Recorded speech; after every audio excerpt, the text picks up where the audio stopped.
This guy is the CEO of Fake Beggars. So this guy walks around and then people feel bad for him, like, oh, this homeless guy doesn't have legs. Well, don't feel bad for him, because these guys thought it was sus and they decided to follow him. Then they took off his pants and they realized he has 2 fully functioning legs, and then he just rides off into the sunset. This is insane. This one's actually insane. This guy actually got a degree in being a fake beggar. Please do not ask how. So he goes around in like local parks and really expensive places and he starts talking like this. Heart. Them give me money and to get some eat. And he reckons he makes up to $100,000 every single year. I might be in the wrong profession. Obviously, the government caught on to this and he's going to jail for fraud. So this lady walks around the streets pretending to be a hunchback old woman. She even asked the news guys to help her out. And she walks around places like Gucci, Louis Vuitton, all these very expensive places to get more rich people to help out. Until the camera guys followed her. She jumped into a minivan, came out to the other side, and she looked like a completely different person. As in, look, she even has like really nice clothes and stuff. The actual people who really need this money, and she's just going out and then she's taking random people's money for no reason. You disgust me, lady. Now this Chinese guy is really crippled, so he rolls around through the highway and the roads on a skateboard trying to get people to help him. And then weirdest part is he goes to the other side of the park, like he literally counts up all the money he's got and then he packs up his stuff. After a full day's work, get on the bus, hang out with the wife and kids. So a bunch of these professional beggars from China flew into Australia as a family. So what they did, they had this kind of like business of every single person goes around town as fake beggars. Like they even made their own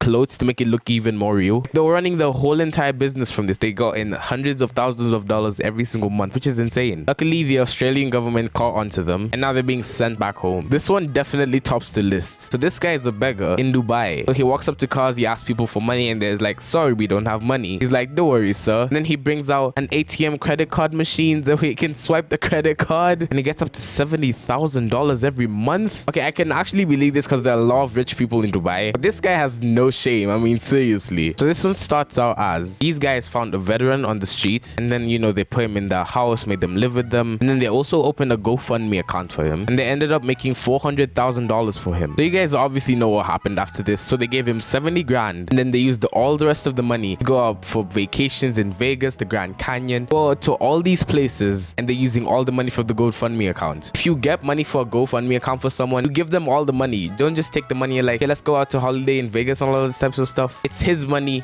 period. So this lady tends to be homeless all around town and she even makes her kids stand right with her so it makes it look like more sad. One of them followed her and she found out that she entered a Mercedes car. We all know Mercedes ain't cheap. Like she's out here scamming people and she has an extremely nice car and a house. I mean, she's pretending to be pregnant and homeless, but she's out living in places like this and with really nice cars. If you're doing this, there's a special little place for you in hell. Okay, I can guarantee you that.